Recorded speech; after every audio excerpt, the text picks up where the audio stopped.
น้องฮู้บ่บ่บ่ฮู้เลย แม่น1,000 บาท6เสียนกีบเพราะว่าผู้ใหญ่ใจดีจากฝั่งไทย ฝากเงินมาให้นำบ่าวบนตาให้ไปมอบเจ้า เอานับเบิ่งน้องครบบ่6แสน6เสียนกีบดีใจหลายบ่ดีใจดีใจเนาะแม่นตอนนี้สิได้แปลงโทรศัพท์เลยเนาะ แม่น เพราะว่าโทรศัพท์มันก็สิดับตลอดพี่น้อง iPhone ผู้ใหญ่ใจดีเนี่ยเพิ่นเป็นบ่ ว่าบ่เป็นคันว่าบ่เป็นนี่บอมตาสิเอาคืนได้เงินได้ ขอบใจผู้ใหญ่ใจดีเด้อที่โอนเงินให้น้อง โดยขอให้อยู่ดีมีแฮงเด้อโดย เจ็บได้ใครอย่ามี โดย ขอให้ร่ำให้รวยเนาะ แม่น สวัสดีปีใหม่เนาะ แม่น ตอนนี้น้องก็สิได้แปลงโทรศัพท์เลยเนาะ แม่น มื้อนั้นบ่มีเงินซื้อกาแฟโอ้ยพี่น้องเป็นน่าสงสารนี่พี่น้องบ่อนเฮือนน้องเฮ็ดกินนี่บ่คนแบบเฮือนบ่มีผู้ชายแบบนี้ล่ะพี่น้องเอ้ยขอตั้งบางครับคนสวย จ่าย FC บ่เงินฮะบ่ให้เลยเนาะ แม่น สิได้แปลงโทรศัพท์แน่ซื้อกาแฟซื้อปิ้งนัวซื้อเกลือเนาะ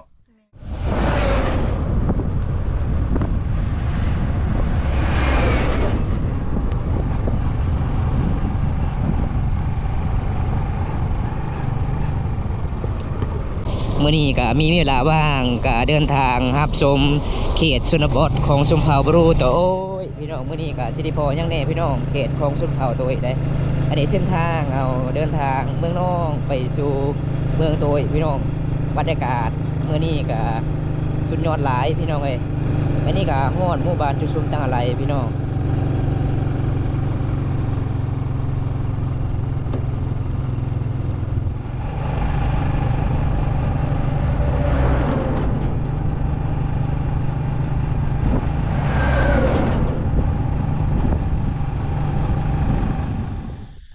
ทักทายสบายดีเด้อพ่อแม่พี่น้องบรรยากาศยามต้นเสาพี่น้องเอ้ยมื้อนี้ก็บ่าวตากะสิไปหาน้องแมวเด้เพราะว่ามีผู้ใหญ่ใจดีจากทางไทยโอนเงินมาให้บ่าวตาฝากเงินให้น้องแบลประมาณ 1,000 บาทนี่แหละพี่น้องวันนี้บ่าวตากะสิไปหาน้องแบลก็สิอยู่เพิ่นได้บ่พี่น้องเอ้ยเพราะว่าเพิ่นเห็นคลิปบ่าวตาถ่ายน้องแบลเพิ่นก็เลยสงสารน้องแบลพี่น้องเอ้ยเพราะว่าน้องแบลก็บ่มีพ่อเด้มีแต่แม่1คนพี่น้องอยู่นำกัน2แม่ลูกพี่น้องจังได๋ก็ไปติดตามชมกันล่ะพี่น้องวันนี้จะฮอดหมู่บ้านของชาวแบลเด้นี่ครับบรรยากาศของเรือนของชาวเบลสวัสดีป้าแต่งตัวงามเนาะมื้อนี้เนาะ สิไปไสแต่งตัวงามนะฮะอยู่เฮือนอีเมย์ไปไสมื้อนี้ตอนนี้อนุญาตขึ้นเฮือนก่อนพี่น้องอันนี้ก็จะเป็นเฮือนของน้องเบลเด้เดี๋ยวตากะขอลิ้นนำน้องก่อนพี่น้องเลยเพราะว่ามื้อนี้ก็มีผู้ใหญ่ใจดีฝากเงินมาให้พี่น้องอันนี้ก็จะเป็นเฮือนของน้องเบลพี่น้องพี่น้องบรรยากาศยามตอนเช้าบ่ได้ไปเก่งบ่มื้อนี้บ่ฮะบ่ไปคือเก่าแล้วเนาะไปนั่งลมอยู่พุ่นนี่พี่น้องอันนี้จะเป็นเฮือนของน้องเบลเด้เห็นบ่นี่เฮือนน้องเบลพี่น้องเฮือนของเพิ่นก็บ่มีสังกะสีอยู่นำกัน2ไม่รู้นี่แหละพี่น้องที่ชีวิตสาวลาวเป็นยังไอ้โทคือบ่ฮับซ้ายบ่ได้ออน บ่ได้ออนโทรศัพท์ดับบ่โอ้สุดท้ายเยือนเนาะมื้อนี้งามเลยพี่น้องแต่งตัวงามเลยเพราะว่าน้องเบลก็คิดว่าอ้ายบ่มาบ่น้องเบลคิดบ่มาเลยเนาะสิไปเมืองอีเมก็ออกเมืองเลยเนาะมีแต่น้องผู้เดียวบ่อยู่บ้านนี่บ่ผู้ใดก็ออกเบิดส่วนระยะก็ออกเบิดโอ้จะบ่ย่านบ่อยู่ผู้เดียวบ่ได้ย่าน สวัสดี6ท่านที่เข้ามาติดตามรับชมเด้อมื้อนี้ก็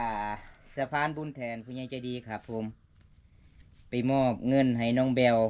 ผู้ใหญ่ใจดีฝากเงินนำบาบนตา600,000กีบพี่น้องเพราะว่าเห็นน้องเบลกะโทรศัพท์ก็สิพังแล้วครับผมก็เลยผู้ใหญ่ใจดีจากฝั่งไทยเพิ่นก็โอนมาให้บาบนตา 1,000 บาทก็เลยมื้อนี้บาบนตาก็สิมามอบเงินให้น้องครับตอนนี้น้องก็อยู่ผู้เดียวน้องเบลน้องฮู้บ่มีผู้ใหญ่ใจดีโอนเงินให้น้องฮะน้องฮู้บ่ฮู้เลย แม่น บ่ฮู้เลยเนาะ ตอนนี้อายสิมอบเงินให้น้องเด้อ โดย 600,000กีบ 1,000 บาท600,000กีบเพราะว่าผู้ใหญ่ใจดีจากฝั่งไทย ฝากเงินมาให้นำบ่าวบนตาให้ไปมอบเจ้า เอา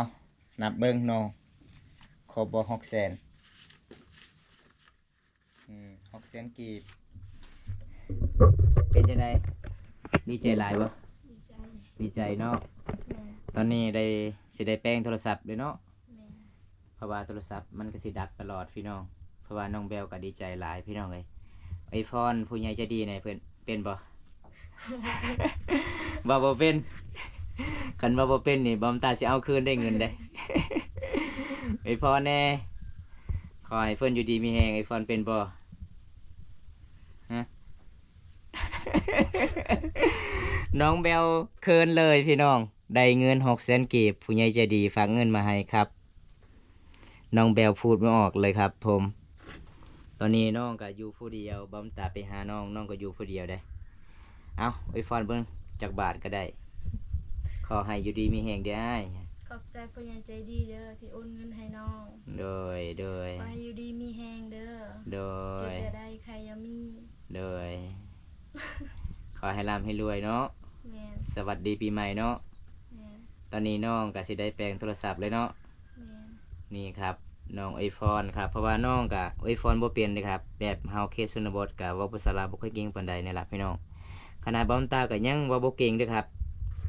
สวัสดีค่ะโดยสวัสดีเด้อ here beautiful hi beautiful I am love with you โอ้อีลาวเด้อน้องเบลน้อง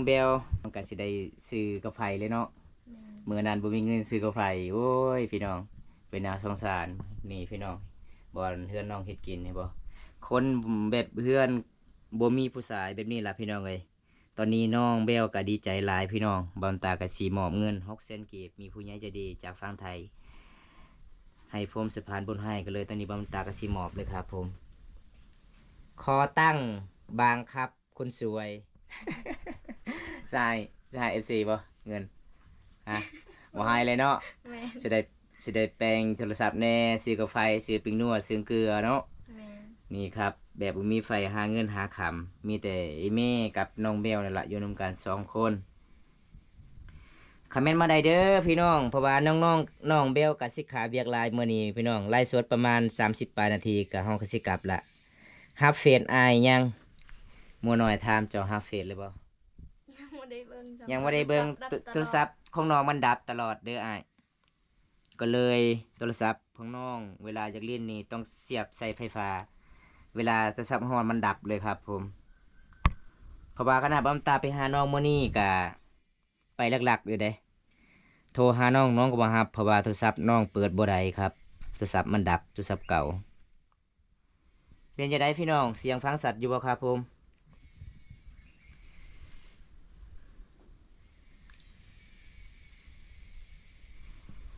คอมเมนต์มาได้เด้อพี่น้องสบายดีเด้อพี่น้อง59ที่เข้ามาติดตามรับชมเด้อ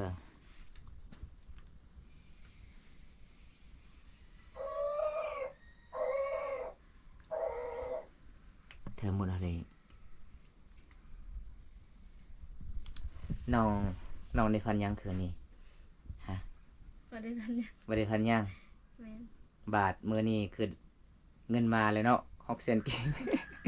คันไปรับจ้างนี่ประมาณ6มื้อเนาะจึงได้เงินส่ำนี้เนาะ แม่น รับจ้างทอนมันจึง6มื้อจึงได้พี่น้องเงิน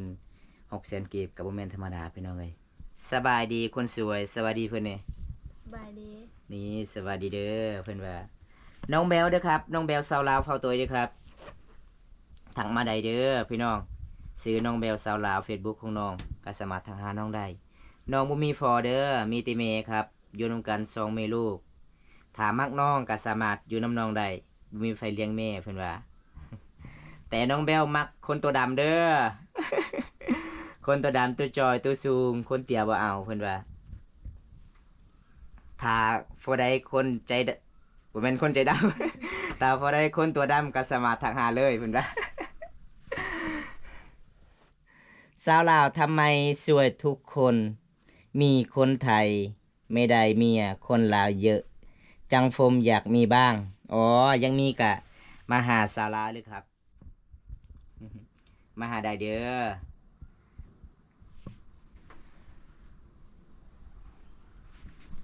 เบาโกยบ่คอมเมนต์เลยเนาะเบาโกยมื้อนี้เนาะ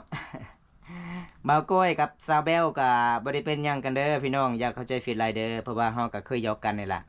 เป็นพี่น้องกันนี่ล่ะสาวเบลเห็นเบาโกยเฮาก็ส่องเถื่อบ่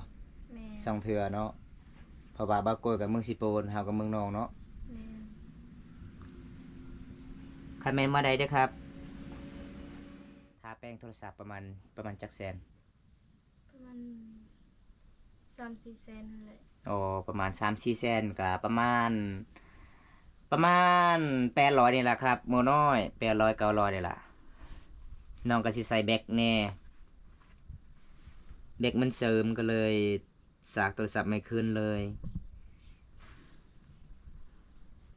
หลังจากมื้อนี้ก็บ่ได้ฮอดชั่วโมงเด้วยครับไลฟ์สดมื้อนี้ครับขอโทษขออภัยหลายเด้อครับเพราะว่าน้องเบลก็คายเวียกหลายครับ จะได้เห็นหน้ากันไวๆ เออ เบลอายขอถามแหน่หลังจากที่ได้เงินก่อนนี้แล้วน้องสิบอกไอ้แม่บ่ บอก น้องสิบอกว่านี่ใดฮะ หนู ยังบ่ฮู้คือว่าเจ้าสิบอกอีแม่นี่เงินผู้บ่าวคอยให้เด้ออีแม่ในนั้นว่าเจ้าสิบอก บอก สิว่านี่ใดฮะสิบอกนี่ได้นี่เอ้าอีแม่เอาบอกเป็นบ่บ่เป็นจะน้อยอีแม่ว่าเจ้ารักเงินเข้าได้เจ้าบอกอีแม่เด้อ นี่ครับหยอกน้องๆครับหยอกน้องเบลคนเดียวอยู่คนเดียวครับ อันนี้จะเป็นเพื่อนของน้องเบลเด้อเห็นบ่เพื่อนกับแอมเดี๋ยวก็คุยเลยพี่น้องเป็นน่าสงสารเลยพี่น้องไอ้น้องเบล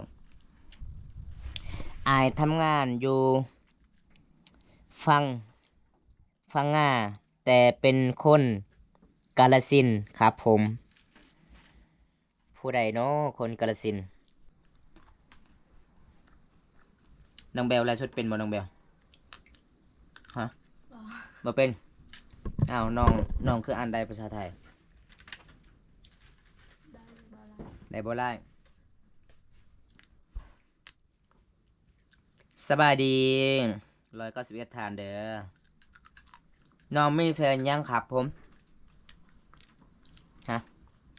มีแฟนหรือยัง บ่มี ยังบ่มีเด้อ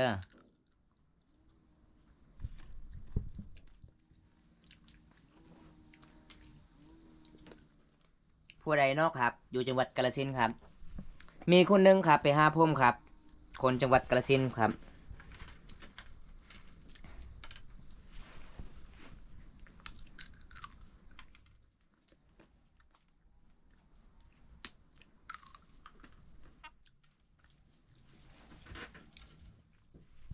อันน้องเบลอายมาเมื่อนี้ไอ้ถามอีกได้น้องกินข้าวแล้วหรือยัง ยัง ยังบ่กินเลย อืม เมื่อวานนี้ก็ยังบ่กิน ยัง โอ้เป็นยังคือบ่กินนะ คือบ่กินข้าว กินข้าวบ่แซ่บน้องบ่สบายบ่ บ่ บ่ฮู้คื คือ อ บ่ บ่เจ็บแต่กินข้าวบ่แซ่บ อืมบ่ได้กินยาบ่ บ่ บ่เนาะโอ้ยมา2 มื้อน้องเบลบ่ได้กินข้าวเลยครับผม กินแต่น้ำอย่างเดียวบ่ แม่น โอ้แสดงว่าเป็นงูเนาะ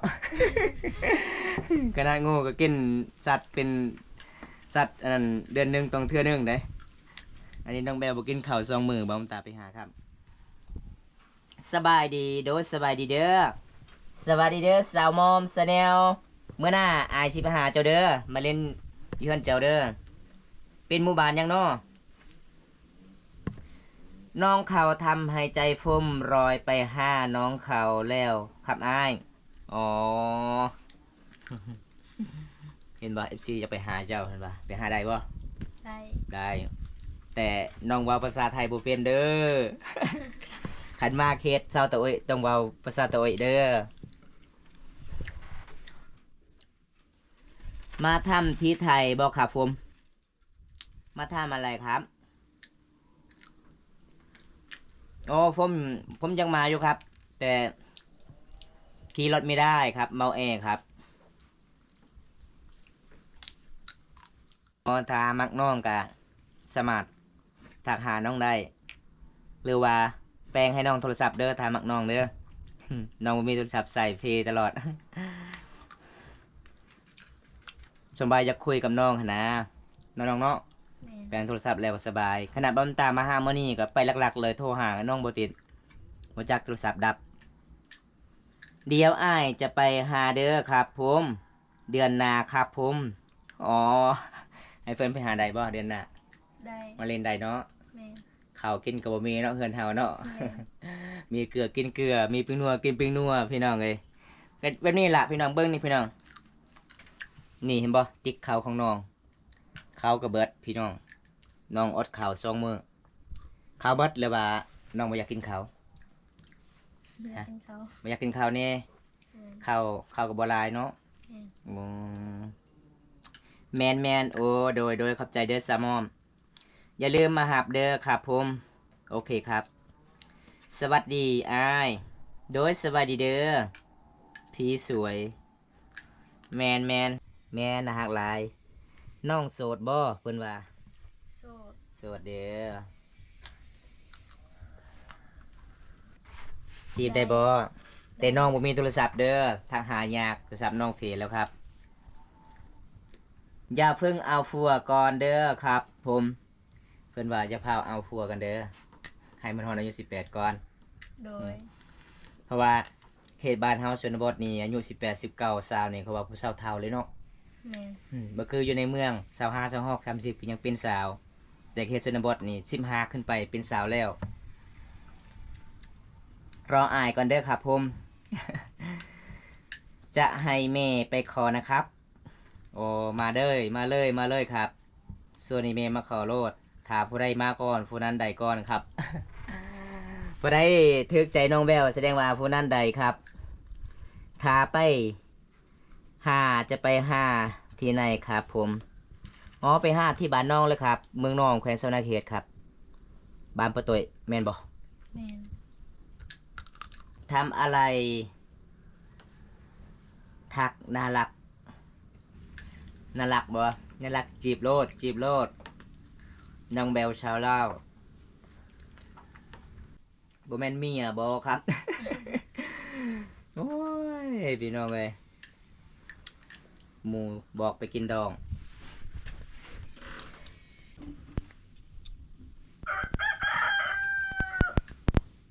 ผมยาวเงางามหน้าขาวสวยงามสง่าหน้าผากใหญ่คิ้วโค้งงามสวยสายตาคมเซ็กซี่มีเสน่ห์จมูกโด่งงามปากบางๆแดงๆดูแล้วสังสวยงามเหลือกเกินคุณเอ้ย ขอบคุณในซื้อเลย ขอบใจเด้อ ผมไปถึงผมจะได้ติดต่อครับผมอ๋อครับขอบคุณมากครับคอมเมนต์มาได้เด้อครับ เด้อคอมเมนต์มาได้เด้อครับน้องสิออกได้บ่เมืองน้อง จังเลย จังหน่อยก่อนเนาะนั่งลงกับ FC ก่อนว่า FC กินฮอดเจ้าหลาย โดนแล้วบ่ได้เป็นไลฟ์สดหาน้อง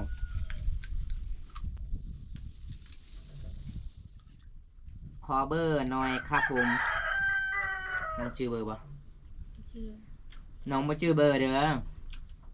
น้องชื่อที่ Facebook เนาะ แม่น น้องเบลสาวลาวภาษาไทยเด้อ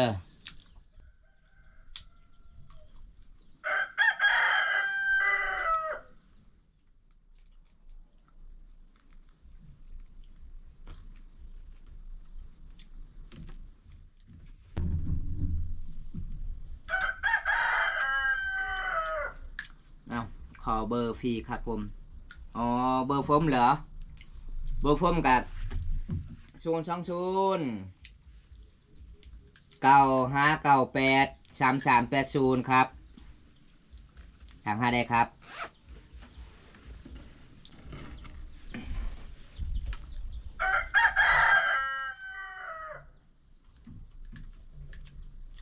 สวัสดีครับครับผมสวัสดีซิงกันด้วยครับ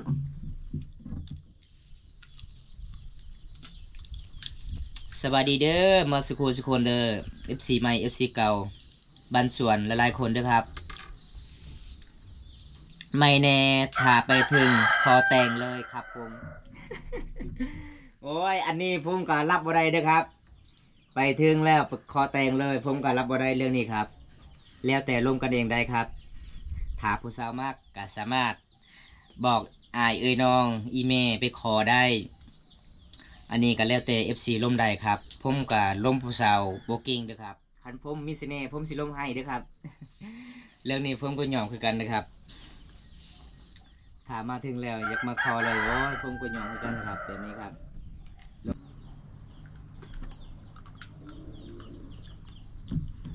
ที่ลาว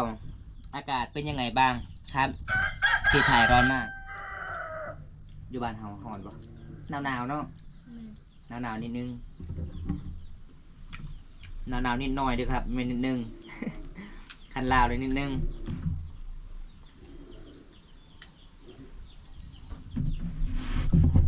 เข้ามาหรือเปล่า แม่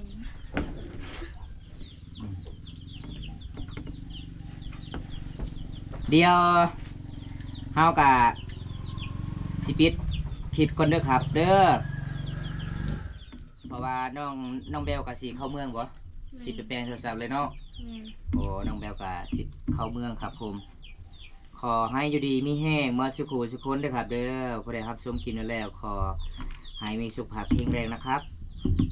เศร้าเจ็บเศร้าไข้เด้อครับ เด้อปรารถนาสิ่งใดขอให้ได้สิ่งนั้นเด้อครับบายบายครับบายบายครับบายบายไปปะกันเด้อครับ FC หลายคนครับขอโทษขอไฟด้วยครับน้องเบลขาเบียกหลายไปเฮือนพี่น้องอยู่ในเมืองครับสาวลาวมีพี่น้องกี่คนครับ มีที่หนึ่งเนาะ แม่ อยู่เฮือนของน้องเนาะเพราะว่าตอนอีเมกับบีพอเอากันกับพี่น้องจักคนตอนนั้น ลาย หลายคนอยู่ แต่เอ้ยของน้องนี่เอาเพื่อมดบ่ แม่2 คน 2 คน ผู้ชายหนึ่ง ผู้ชายหนึ่งก็เอาเมีย อยู่ในยา เอออยู่นำพี่น้องอีพอมด แม่ ส่วนน้องเบลมือกับอีเมย์ แม่ โอ้พี่น้องแน่นั่นเด้อพี่น้องเอาจังไดบำตากระสิปิดปากกันเด้อครับ เด้อบ้านส่วนหลายๆคนเด้อครับบ๊ายบายครับบ๊ายบายครับปากกันเด้อครับ